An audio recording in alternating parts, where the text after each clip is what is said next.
کل انشاءاللہ العزیز یوم عید الاضحیٰ ہوگا، بڑی عید کا دن، قربانی کا دن، اور اس دن کے بارے میں نبی کریم علیہ السلام نے فرمایا مومن کے اس دن میں جتنے بھی بندہ اعمال صالحہ کر لے، جتنے بھی نیک کام کر لے، ان میں سے کوئی کام اللہ تعالیٰ کو خون بہانے سے زیادہ محبوب نہیں ہے۔ قربانی کرنے سے، جانور ذبح کرنے سے زیادہ محبوب اور کوئی عمل نہیں ہے۔ اللہ ذوالجلال کو قربانی کرنا اللہ تعالیٰ کو اتنا پسند ہے قربانی کے دنوں میں۔ اور اسلام میں قربانی کی جو حیثیت ہے کہ دین اسلام چلا حضرت آدم علی نبینا وعلیہ السلام سے، اور آدم علیہ السلام سے ہی قربانی کا سلسلہ چلا۔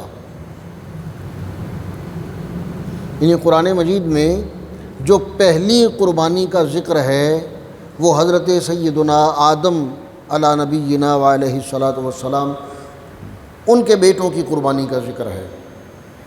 تو قربانی کی تاریخ پر اگر نظر دوڑائیں تو آدم علیہ السلام پہلے بشر، پہلے انسان، پہلے نبی اور دین اسلام لے کر آنے والے پہلے پیغمبر اللہ ذوالجلال کے، انہی سے یہ سلسلہ قربانی کا بھی چلا۔ اور قرآن مجید میں حضرت سیدنا عیسیٰ علی نبینا وعلیہ السلام ان تک قربانی کا ذکر ہے کہ ان پر بھی قربانی لازم تھی، ان کی امت پر بھی قربانی لازم تھی، ان کی شریعت میں بھی قربانی لازم تھی۔ اور اللہ تعالیٰ نے فرمایا قرآن مجید میں کہ تمام امتوں پر اللہ تعالیٰ نے قربانی کو لازم رکھا۔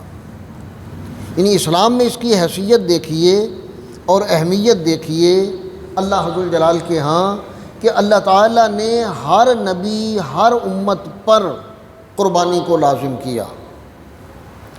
اب یہ قربانی چلی تو حضرت آدم علیہ السلام سے ہے، ان کے بیٹوں نے جو پہلے قربانی کی، لیکن اس کو جو اس کی نسبت حضرت ابراہیم خلیل اللہ علیہ السلام سے ہوئی، اور ان کے بعد پھر اس کو جو اہمیت ملی، اور نبی کریم علیہ السلام کی بعثت کے بعد شریعت اسلامیہ میں، شریعت محمدیہ صلی اللہ علیہ وسلم میں جو اس کی اہمیت ہوئی، وہ زیادہ واضح ہو کر، زیادہ نمایاں ہو کر اور زیادہ اہمیت کی حامل ہو کر اللہ حضرت نے اس قربانی کو واجب کیا۔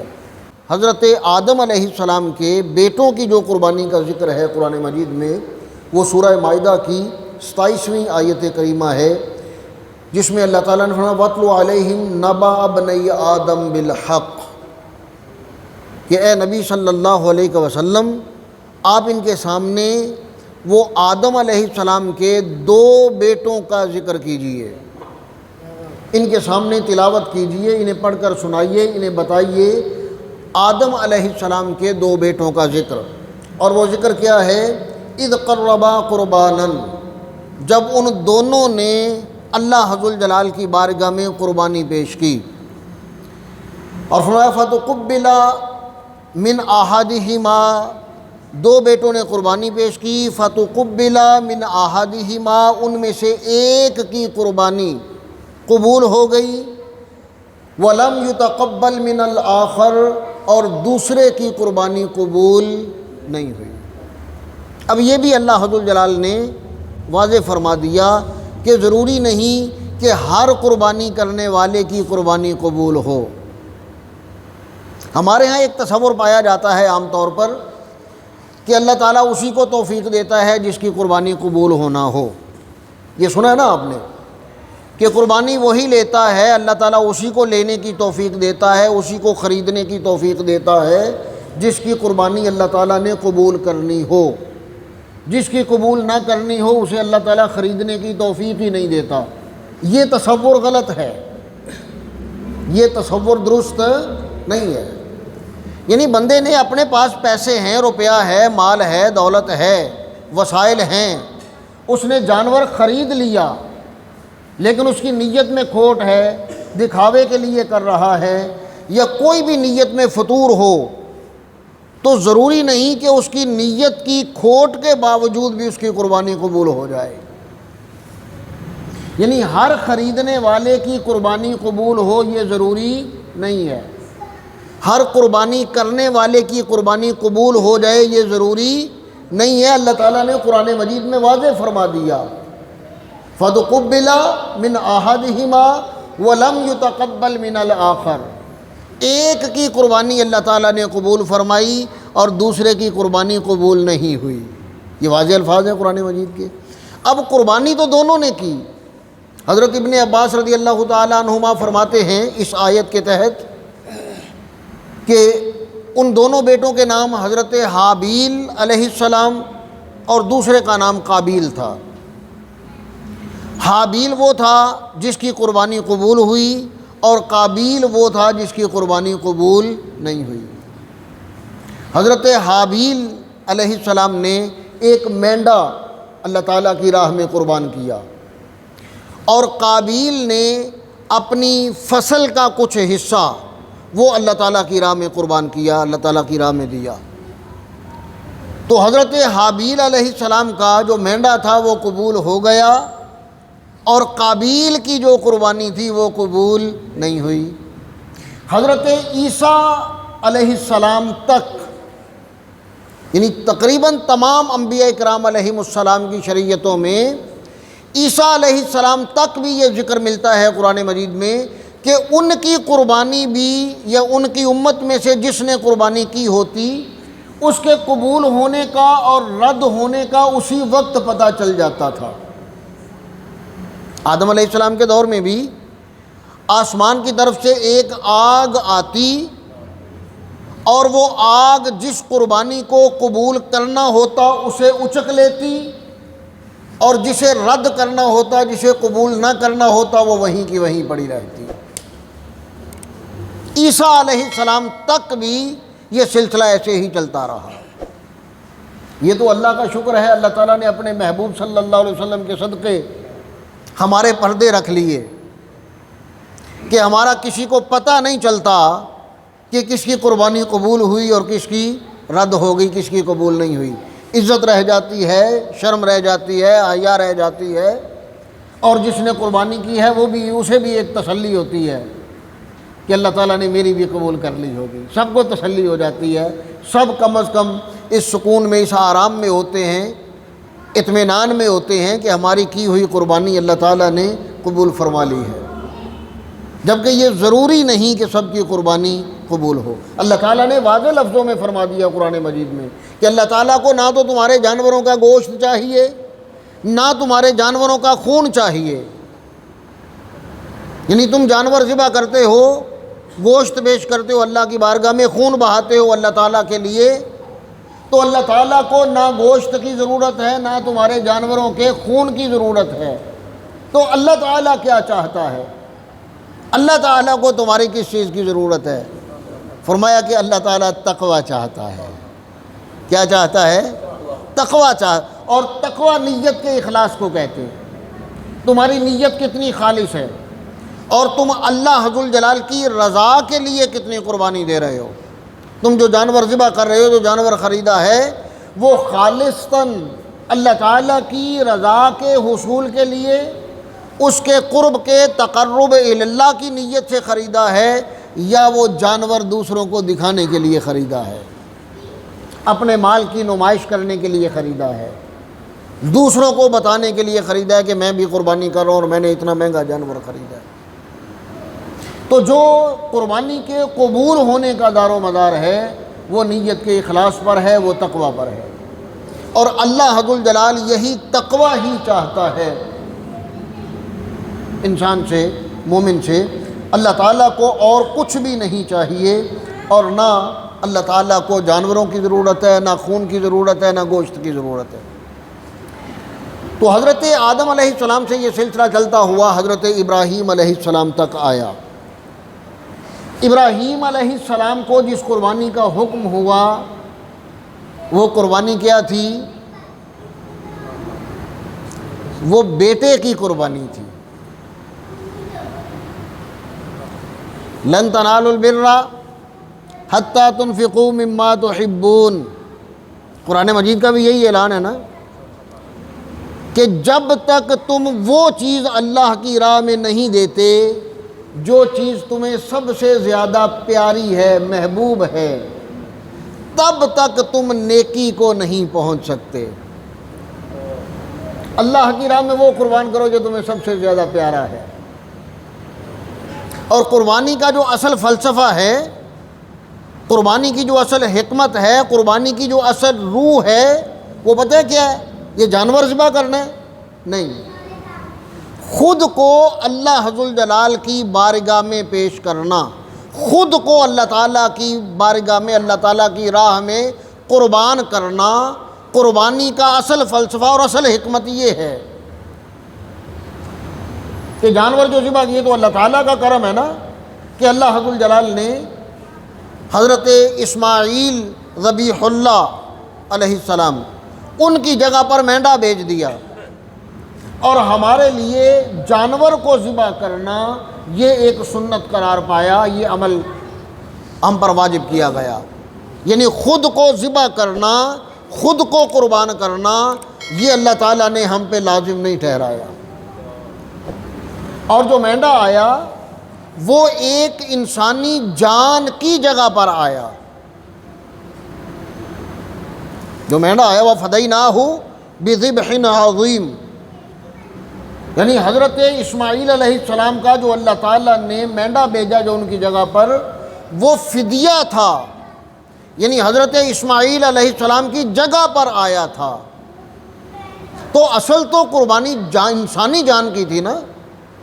ابراہیم علیہ السلام جو ذبح کر رہے ہیں، جس کی گردن پہ چھری چلا رہے ہیں، وہ انسان ہے اور ان کا لخت جگر ہے، ان کا بیٹا ہے۔ تو قربانی کا جو اصل فلسفہ ہے، جو اصل حکمت ہے، جو انسان کے اندر یہ احساس پیدا کرنا ہے، وہ یہی ہے کہ خود کو اللہ ذوالجلال کی راہ میں قربان کرنے کے لیے ہر وقت تیار رہو۔ اللہ تعالیٰ اگر تم سے جان مانگے تو جان وارنے، جان قربان کرنے پر تیار رہو۔ انسان کے لیے اپنی جان سے قیمتی تو کوئی چیز نہیں ہے، سب سے قیمتی اپنی جان ہی ہے نا، اور سب سے محبوب بھی اپنی جان ہے، سب سے پسندیدہ، سب سے پیاری چیز بھی اپنی جان ہے۔ تو حکم تو یہ ہے، یعنی فلسفہ تو یہ ہے، حکمت تو یہ ہے کہ خود قربان ہونے کے لیے تیار رہو۔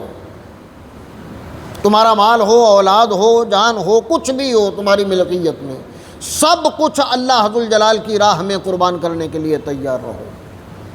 اب یہ اللہ تعالیٰ کی حکمت، اللہ تعالیٰ کا فضل، اللہ تعالیٰ کا کرم اور اس کی رحمت کہ ذبح جانور کیا جاتا ہے اور ثواب جو ہے وہ خود کو اللہ کی راہ میں قربان کرنے کا ملتا ہے۔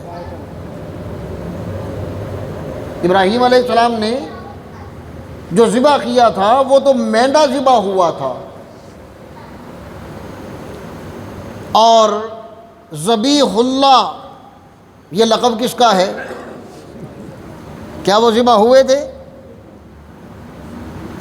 حضرت اسماعیل علیہ السلام ذبح ہوئے تھے، تو ذبیح اللہ کیسے ہوئے؟ جب وہ ذبح ہی نہیں ہوئے تھے تو ذبیح اللہ کیسے؟ ذبح مینڈا ہوا تھا اور ذبیح اللہ حضرت اسماعیل علیہ السلام ہیں، یعنی جن کا فدیہ دے دیا گیا، جن کی جگہ پر جانور کو ذبح کر دیا گیا، وہ بھی بالکل اسی طرح متصور ہیں کہ جیسے وہ خود ذبح ہوئے، کیونکہ ان کے ذبح ہونے میں کوئی کمی نہیں رہ گئی تھی۔ نبی کریم علیہ السلام کے حدیث مبارک ہے کہ انا بن الذبیحین، میں دو ذبیحوں کا بیٹا ہوں، یعنی میرے آبا میں، میرے اجداد میں، میرے بڑوں میں، میرے باپ داداؤں میں میرے دو باپ ہیں جو اللہ کی راہ میں ذبح ہوئے۔ ان میں ایک حضرت اسماعیل علی نبینا و علیہ الصلاۃ والسلام، اور دوسرے نبی کریم علیہ الصلاۃ والسلام کے والد گرامی حضرت عبداللہ رضی اللہ تعالیٰ۔ جب حضرت عبد المطلب کو خواب آیا، خواب میں بار بار دیکھا وہ کنواں چاہے زمزم کا چشمہ دریافت کرنے کا، تو انہوں نے منت مانی تھی کہ اگر میں یہ سعادت حاصل کر لوں، اگر میں وہ کنواں دریافت کر لوں، وہ چشمہ دریافت کر لوں، تو میں اپنے بیٹوں میں سے ایک بیٹا اللہ کی راہ میں ذبح کروں گا۔ اور جب وہ منت پوری، جب وہ چشمہ مل گیا، کنواں دریافت ہو گیا، تو بیٹوں کے نام پہ قرآن اندازی کی گئی، تو قرآن کس کے نام نکلا؟ اللہ اکبر۔ بات پھر وہی آ گئی، لن تنالوا البر حتی تنفقوا مما تحبون، کہ اپنی محبوب چیز کو اللہ کی راہ میں پیش کرو، اللہ کی راہ میں خرچ وہ چیز کرو جو تمہیں سب سے زیادہ محبوب ہے۔ اور جب قرآن اندازی کی گئی تو چونکہ بیٹوں میں سب سے زیادہ محبوب بیٹا حضرت عبداللہ رضی اللہ تعالیٰ عنہ تھے، تو قرآن بھی ان کے نام پہ نکلا۔ اب یہ اللہ تعالیٰ کی حکمت بھی تھی کہ قرآن بھی ان کے نام نکلے، اور پتہ چلے کہ تمام بیٹوں میں جو عظیم ترین بیٹا ہے وہ حضرت عبداللہ رضی اللہ تعالیٰ عنہ ہے۔ اللہ تعالیٰ کو جو پسندیدہ ترین بیٹا ہے عبد المطلب کے بیٹوں میں، وہ حضرت سیدنا عبداللہ رضی اللہ تعالیٰ عنہ ہے۔ قرآن سے یہ بھی ثابت ہو گیا۔ اور پھر حضرت عبد المطلب رضی اللہ تعالیٰ عنہ کا انہیں ذبح نہ کرنا، ان کا فدیہ دینا، 100 اونٹ ان کی جگہ ذبح کرنا، اور 100 اونٹ اللہ کی راہ میں اللہ کے نام پر ذبح کر کے وہ غرباء میں، مساکین میں تقسیم کرنا، یہ بھی اللہ ذوالجلال کی حکمت تھی کہ اگر حضرت عبداللہ رضی اللہ تعالیٰ عنہ ذبح ہو جاتے تو نبی کریم علیہ الصلاۃ والسلام تو نہ ہوتے، اور حضور علیہ الصلاۃ والسلام نے ہونا تھا، اپنے آنا تھا، آپ کی بعثت ہونا تھی، لہذا ان کی جگہ بھی فدیہ دیا گیا، اور حضرت عبداللہ بن عبد المطلب رضی اللہ تعالیٰ عنہما وہ بھی ذبیح اللہ ہوئے۔ اور نبی کریم علیہ الصلاۃ والسلام نے فرمایا کہ انا بن الذبیحین، میں 2 ذبیحوں کا بیٹا ہوں، حضرت اسماعیل اور حضرت عبداللہ رضی اللہ عنہ و علیہ السلام۔ تو یہ قربانی کا سلسلہ تب سے چلا آ رہا ہے، اور آخری امت میں بھی، آخری نبی صلی اللہ علیہ وسلم اور آخری امت، اس پر بھی اللہ تعالیٰ نے قربانی واجب کی ہے۔ یاد رکھیے قربانی کا جو وجوب ہے یہ سب پر واجب نہیں ہے، قربانی سب پر واجب نہیں ہے۔ قربانی واجب ہے صاحب نصاب پر۔ کس پر واجب ہے؟ صاحب نصاب۔ اور صاحب نصاب کیا ہوتا ہے؟ جس کے پاس 7.5 تولے سونا یا 52.5 تولے چاندی، بلکہ 52.5 تولے چاندی ہی سمجھیں، کیونکہ اب نصاب جو ہے وہ 52.5 تولے چاندی ہے، اب ریٹ میں فرق ہے۔ تو جس کے پاس 52.5 تولے چاندی یا اتنی رقم ہو، اور اس کی جو ضروریات زندگی، بنیادی جو ضروریات ہیں، ان سے بڑھ کر، ان سے زیادہ، ان سے اضافی یہ رقم ہو اتنی، تو وہ بندہ قربانی کے لیے صاحب نصاب ہے۔ یعنی جو صدقہ فطر کا نصاب ہے وہی قربانی کا نصاب ہے۔ زکوٰۃ کا جو نصاب ہے اس کے لیے ضروری ہے کہ اس مال پر سال گزر چکا ہو، زکوٰۃ کے لیے سال گزرنا ضروری ہے، اور قربانی کے لیے سال گزرنا ضروری نہیں ہے۔ یعنی جو بندہ قربانی کے دنوں میں، چاہے آخری دن ہو قربانی کا، 10، 11، 12، چاہے 12 ذی الحج کو، وہ اگر صاحب نصاب ہو گیا ہے، اس کے پاس اتنا مال آ گیا ہے، تو اس پر قربانی کرنا واجب ہو گیا، اس کے لیے سال گزرنا ضروری نہیں ہے۔ اور وہ میرا خیال ہے کوئی 1.5 لاکھ 2 لاکھ کے قریب رقم بنتی ہوگی، پتہ کر لیجئے گا چاندی کا کیا ریٹ ہے، 1.5-2 لاکھ کے قریب۔ یعنی جس کے پاس ضروریات زندگی، بنیادی ضروریات سے بڑھ کر اتنی مالیت کا سامان، یا اتنی مالیت کی چاندی، یا اتنی مالیت کے پیسے اس کے پاس موجود ہوں، تو وہ بندہ صاحب نصاب ہے، اس پر قربانی کرنا واجب ہے۔ اور جو واجب ہونے کے باوجود قربانی نہیں کرتا، نبی کریم علیہ الصلاۃ والسلام نے ارشاد فرمایا کہ وہ ہماری عیدگاہ میں نہ آئے،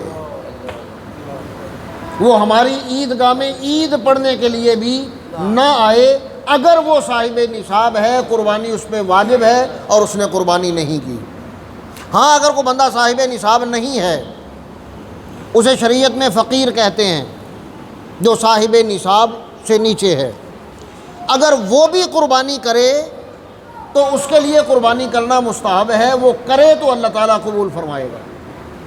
اور جب وہ قربانی خرید لے گا پھر اس پر اس جانور کی قربانی کرنا واجب ہو جائے گا۔ اگر وہ نہیں خریدے گا تو اس پر قربانی کرنا واجب نہیں ہے، جب خرید لے گا تو اس پر واجب ہو جائے گا۔ اور قربانی عاقل پر ہے، جو عقل مند ہے، باشعور ہے، یعنی بیوقوف پر، پاگل پر، مجنوں پر قربانی واجب نہیں، فاتر العقل پر قربانی واجب نہیں ہے۔ وہ چاہے صاحب نصاب بھی ہو، اس کی عقل کام نہیں کرتی، دماغ کام نہیں کرتا، تو اس پر قربانی واجب نہیں ہے۔ پھر بالغ ہونا ضروری ہے، جو بالغ ہوگا اس پر قربانی واجب ہوگی۔ یعنی اگر بچے کے پاس مال ہے، دولت ہے، لیکن وہ بالغ نہیں ہے تو اس پر قربانی واجب نہیں ہے۔ اگر وہ قربانی کے دنوں میں بالغ ہو گیا تو اس پر قربانی واجب ہو جائے گی۔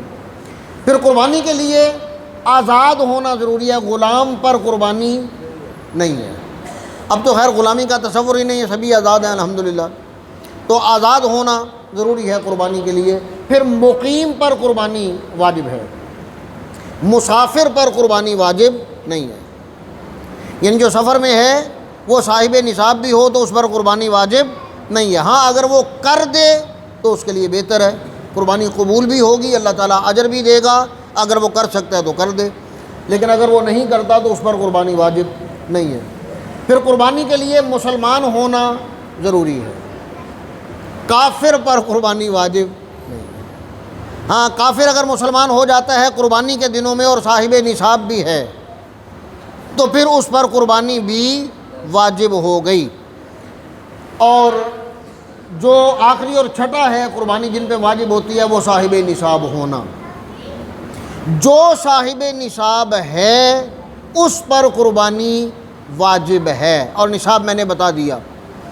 اب اس کے لیے ضروری نہیں ہے کہ گھر میں ایک فرد قربانی کر دے تو سب کی طرف سے قربانی ہو جائے گی، ایسا نہیں ہے۔ گھر کے جتنے افراد صاحب نصاب ہیں تمام پر علیحدہ علیحدہ قربانی کرنا واجب ہے۔ اگر سربراہ، گھر کا سربراہ جس کی کفالت میں ہیں سبھی، اگر صرف وہی صاحب نصاب ہے اور گھر میں کسی فرد کے پاس اپنی ذاتی ملکیت کچھ نہیں ہے تو پھر وہ اکیلا قربانی کرے گا تو سارے گھر والوں کی طرف سے ہو جائے گی۔ اور اگر گھر میں بیوی کے پاس اپنا ذاتی زیور ہے، سونا ہے، چاندی ہے، یا اس کے پاس اپنے ذاتی پیسے ہیں، وہ جاب کرتی ہے، اس کی اپنی کوئی تنخواہ ہے، کوئی اپنی آمدن ہے، تو بیوی پر علیحدہ قربانی کرنا واجب ہے۔ اگر بیٹے کا اپنا علیحدہ کوئی اکاؤنٹ ہے، اپنی علیحدہ آمدن ہے، اپنی علیحدہ اس کی جاب ہے، اپنی علیحدہ ملکیت ہے اس کی، تو پھر بیٹا بھی صاحب نصاب ہے، اس پر علیحدہ قربانی کرنا واجب ہے۔ واجب ہے، جائز نہیں ہے، لازم ہے اس پر قربانی۔ یعنی گھر میں جتنے افراد، اگر مشترکہ کاروبار ہے میاں بیوی کا، یعنی یہ کاروبار کیا، دونوں نے اس میں انویسٹ کیا، تو کاروبار کی جمع تفریق کریں۔ اگر دو حصوں میں کاروبار بانٹنے سے دونوں کے پاس اتنا پیسہ آ سکتا ہے کہ دونوں صاحب نصاب ہو جائیں تو دونوں پر علیحدہ علیحدہ قربانی واجب ہے۔ اور اگر دونوں کے پاس اتنے پیسے نہیں ہوتے دو حصوں میں تقسیم کرنے پر تو پھر دونوں پر قربانی واجب ہے۔ اگر کسی بندے کے پاس اتنا پیسہ ہے کہ وہ قربانی کر سکتا ہے لیکن اس کے ذمے قرض بھی ہے، یعنی نصاب کے برابر اس کے پاس پیسے ہیں لیکن اس کے ذمے قرض بھی ہے، تو پھر اگر قرض کی رقم نکالنے کے بعد وہ صاحب نصاب نہیں رہتا تو اس پر قربانی واجب نہیں ہے۔ یعنی اگر مقروض ہے اور پیسے قرض کے نکال کر وہ صاحب نصاب نہیں رہتا، اتنے پیسے نہیں بچتے، تو اس پر قربانی کرنا واجب نہیں ہے۔ اور نبی کریم علیہ الصلوۃ والسلام نے حضرت سیدتنا فاطمہ الزہراء خاتون جنت رضی اللہ تعالی عنہا، آپ سے فرمایا گیا فاطمہ اٹھو اور اپنے قربانی کے جانور کے پاس کھڑے ہو کر ذبح کرواؤ۔ جو قربانی کر رہا ہے، جو جانور ذبح کروا رہا ہے یا کر رہا ہے، اس کا پاس ہونا اس لیے ضروری ہے کہ اپنے جانور کو، اپنی قربانی کو اپنی آنکھوں سے ذبح ہوتے ہوئے دیکھے۔ اور حضور علیہ الصلوۃ والسلام نے ارشاد فرمایا کہ اے فاطمہ، جب جانور ذبح کیا جاتا ہے تو اس کا پہلا خون کا قطرہ زمین پر گرنے سے پہلے اللہ تعالیٰ قربانی کرنے والے کے تمام گناہ معاف فرما دیتا ہے۔ اب جب یہ فرمایا نبی کریم علیہ الصلوۃ والسلام نے، تو حضرت فاطمہ الزہراء رضی اللہ تعالی عنہا، آپ نے پوچھا کہ یا رسول اللہ صلی اللہ علیہ وسلم، یہ صرف ہم اہل بیت کے لیے خاص ہے یا یہ ساری امت کے لیے ہے؟ تو نبی کریم علیہ الصلوۃ والسلام نے ارشاد فرمایا کہ اہل بیت کے لیے خاص ہے اور ساری امت کے لیے عام ہے۔ یعنی اہل بیت کو اجر ملے گا اس کا خاص، اور باقی سب کو بھی اس کا اجر ملے گا۔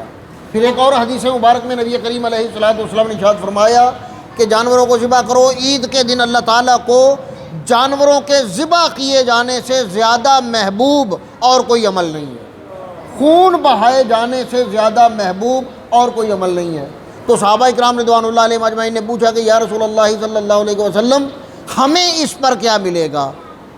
ہم جانور ذبح کرتے ہیں، اللہ کی رضا کے لیے خون بہاتے ہیں، تو ہمیں کیا ملے گا؟ تو نبی کریم علیہ الصلوۃ والسلام نے ارشاد فرمایا کہ جو جانور ذبح کیا جائے گا اس کے ہر بال کے بدلے اللہ تعالیٰ نیکی عطا فرمائے گا۔ جتنے بال اتنی نیکیاں اللہ تعالیٰ عطا فرمائے گا۔ بہت بڑا عمل ہے، اللہ تعالیٰ کا بہت پسندیدہ عمل ہے، اس کی راہ میں خون بہانا، اس کی راہ میں جانور ذبح کرنا۔ اللہ تعالیٰ نے جسے توفیق دی وہ اخلاص نیت کے ساتھ اللہ تعالیٰ کی راہ میں جانور قربان کرے، اور جو محروم رہ گئے اللہ تعالیٰ ان کی توفیقات میں اضافہ فرمائے، ان کے رزق میں، ان کے کام میں، ان کے کاروبار میں اللہ تعالیٰ برکتیں عطا فرمائے، اور انہیں آسائشیں عطا فرمائے، سہولت عطا فرمائے، آسانی عطا فرمائے کہ وہ بھی اللہ تعالیٰ کے اس محبوب ترین عمل کے ذریعے اللہ تعالیٰ کا تقرب حاصل کریں۔ قربانی کا یاد رکھیے بنیادی مقصد فقط اللہ ذو الجلال کا تقرب حاصل کرنا ہے، یعنی جو نیت کرنی ہے قربانی کرتے ہوئے وہ یہی ہونی چاہیے کہ ہم اللہ ذو الجلال کے تقرب کے لیے، اس کا قرب حاصل کرنے کے لیے، اس کے قریب ہونے کے لیے ہم جانور ذبح کر رہے ہیں۔ اس لیے جانور ذبح نہیں کیا جانا چاہیے کہ اگر ہم نے نہ کیا تو لوگ کیا کہیں گے، اگر میں نے قربانی نہ دی تو لوگ کیا کہیں گے۔ جس نے جانور اس نیت سے خریدا ہے کہ اگر میں نے قربانی نہ کی تو لوگ کیا کہیں گے، یاد رکھیے وہ قربانی اللہ تعالیٰ کے لیے نہیں ہے۔ دیکھیں نا، اللہ تعالیٰ نے قرآن مجید میں نبی کریم علیہ الصلوۃ والسلام فرمایا کہ قل ان صلاتی و نسکی و محیای و مماتی للہ رب العالمین، کہ میری نماز اور میری یہ قربانی کرنا، قربانی کے جانور، یہ صرف اور صرف اللہ ذو الجلال کے لیے ہے، نہ لوگوں کو دکھانے کے لیے اور نہ لوگوں کی باتوں سے بچنے کے لیے کہ لوگ کہیں گے یار اچھا بھلا کھاتا پیتا ہے، قربانی کیوں نہیں کی، تو چلو کوئی چھوٹا موٹا جانور لے لیتے ہیں۔ تو ایسی نیت نہیں ہونی چاہیے، ورنہ کیا ہوا عمل ضائع ہو جاتا ہے، برباد ہو جاتا ہے، کچھ بھی پلے نہیں پڑتا۔ میں نے عرض کیا کہ کوئی بھی عمل ہو اس کے قبولیت کا اور اس پر اجر ملنے کا دار و مدار وہ صرف نیت پر ہے۔ انما الاعمال بالنیات، کہ اعمال کے اجر و ثواب کا دار و مدار نیتوں پر ہے۔ جس کی نیت میں اخلاص ہوگا اللہ تعالیٰ قبول فرمائے گا۔ اللہ تعالیٰ سب کو توفیق عطا فرمائے۔